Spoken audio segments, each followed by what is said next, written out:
So now we'll talk about more about incidents. This is my incident screen. I can see incidents on my home screen, which is on the Kanban board, and on this incident tab.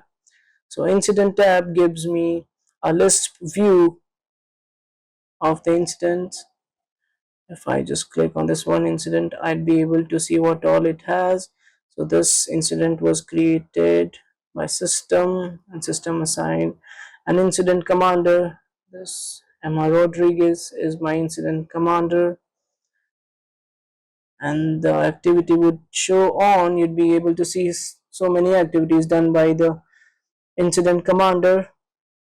Then this is one action, this is one another action. You can see multiple tabs in one incident. You can see its title, activity, its description. You can also see whether any deduplicated alert are created for this. You can see if any postmortem has been generated for this. This is, you can see, and if there's an attachment, and so on. At any point of time, I can do an escalate on this. I can change its status from acknowledged to resolved. These are my custom fields. This is triggered. It was triggered when it was acknowledged, and when was it last activated. See its priority here and here as well. You can change the priority from here, and so on. So this was about one incident, and this was about the list of incidents. You can also filter based on trigger and the status, based on severity, based on team, and you can also search based on the pattern. Let's say I just want to talk about payment, so this is just the payment related.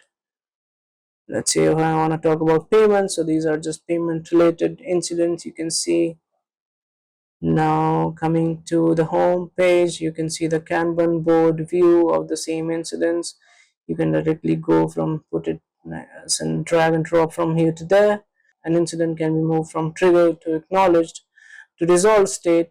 Once it is resolved, it cannot be taken to trigger. This is an immutable timeline. I just now take you to declare incident button. So using this, let's say this is my ecom checkout page error. This is one incident. It is going to be very critical.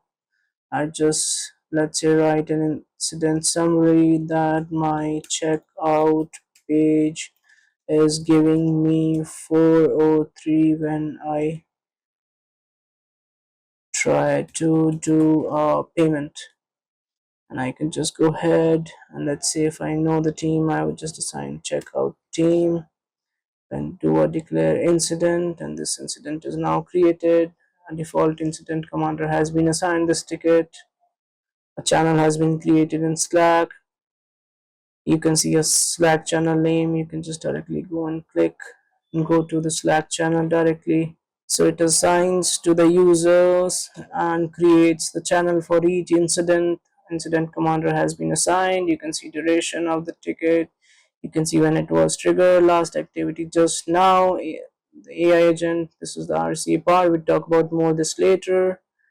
And this is generated handoff. You can see alerts, postmortem incidents. You can see for each of them. I'll be talking more about this here. So now going back to the home page again, you have these many incidents created. You can scroll up to the bottom most, and in the incident page you can have a page view of all the available incidents and in the states and severities. That was about the incident management part of this tool. Now let's talk about more on the postmortem.